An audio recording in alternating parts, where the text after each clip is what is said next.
What's going on YouTube? It's your boy T-REV, and we're back today with another true crime story about Melody Walker Farris and all the angles and things that needed to be discussed in this case. As some of you know, this trial, we've been covering it here on the channel live, so if you want to join us at night, make sure you turn on the notification bell, subscribe to the channel. Let's go into the world of true crime. There are cases that seem straightforward on the surface, cases where the evidence appears to point to one person beyond a reasonable doubt. But every once in a while, a case comes along that leaves us questioning everything we think and everything that we know. Today, we're diving into one such case, the chilling Burnpile homicides. It's a story that sent shockwaves through a small community, a story of betrayal, gruesome violence, and a conviction that many believe might not tell the whole truth. The main player in this case is Melody Walker Farris, a woman convicted of murdering her husband and attempting to destroy evidence in the most horrifying way imaginable by burning the remains. But here's the twist. Some believe she may not be guilty, or at very least, she didn't act alone. What if Melody wasn't the mastermind we've led to believe? What if someone else, or someone close to her, played a critical role in this terrifying crime? There's been speculation and even whispers about her son Scott, who allegedly failed a lie detector test during the investigation. Could this point to his involvement? And if so, could there be other players in this twisted tale? In this video, we're going to explore the facts of this case, the crime itself, the investigation, and the arguments that were made during Melody's trial. Then we'll dive into speculation, the lingering questions and theories that refuse to go away. Could Melody have had help? Could others be involved? Or could this all be an elaborate cover-up for someone else's guilt? As we unravel this chilling mystery, let's keep one thing in mind. All allegations are just that, allegations. Lie detector tests aren't foolproof, and courtroom arguments don't always paint the full picture. Our goal today is to present the facts, explore possibilities, and let you, the viewer, decide what you think really happened.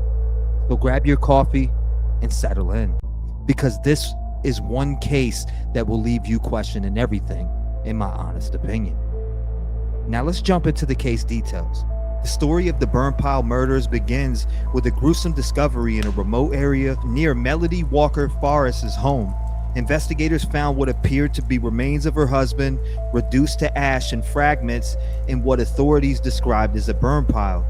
The forensic team described the scene as horrifying, and bone fragments and tissue reduced to nearly unrecognizable states. This discovery set off an investigation that would lead to one of the most shocking cases the community had ever seen. According to prosecutors, Melody murdered her husband in cold blood, then attempted to destroy evidence by burning his body. Investigators pointed to forensic evidence at the scene and testimony from those close to Melody, painting a picture of a woman allegedly desperate to cover her tracks. They argued that the remains were burned at such a high temperature that it indicated an intentional attempt to erase all traces of the crime. The timeline of the events was critical to the case, and neighbors reported seeing smoke coming from Melody's property on the night of the murder, and authorities believed this was when she began the grisly task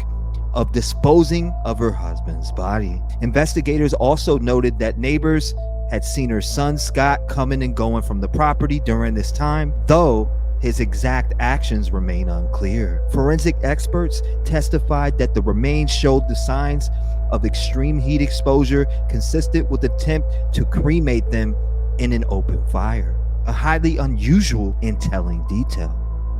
But this led to more questions. Could one person acting alone have managed to burn a body so thoroughly in a simple outdoor fire?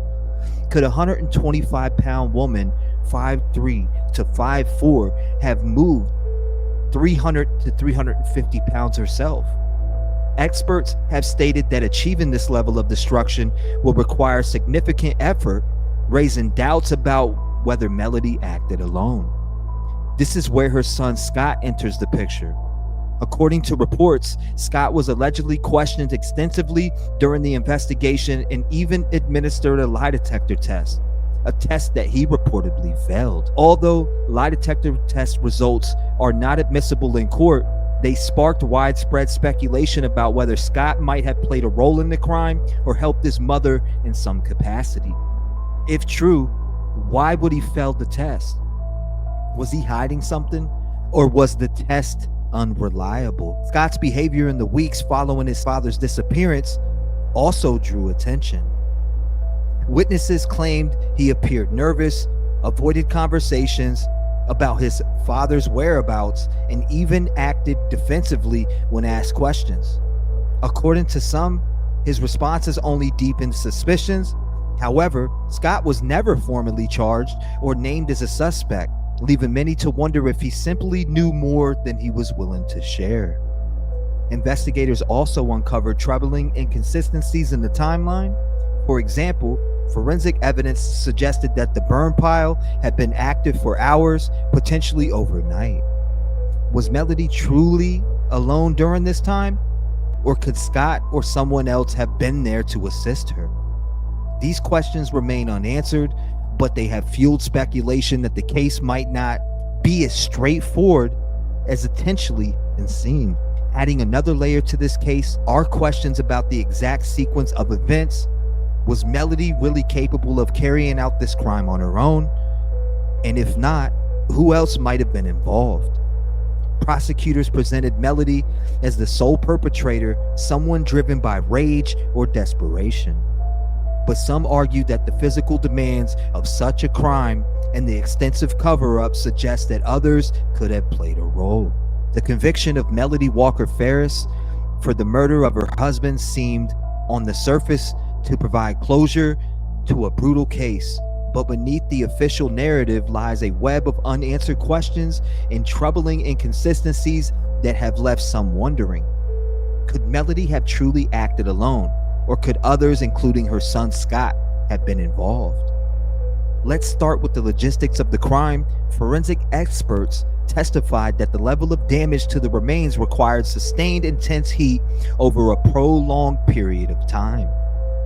It's no secret that achieving this level of destruction is extremely difficult, even for someone familiar with burning materials.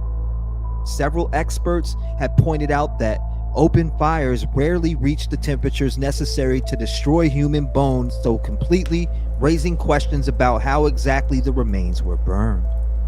Could Melody have managed this alone? Many argue that it seems unlikely. Setting up a fire of that magnitude, maintaining its intensity, and disposing of the remains all by herself would have required immense effort, time, and preparation. Some speculate that she may even have had help, possibly from someone close to her, like her son Scott.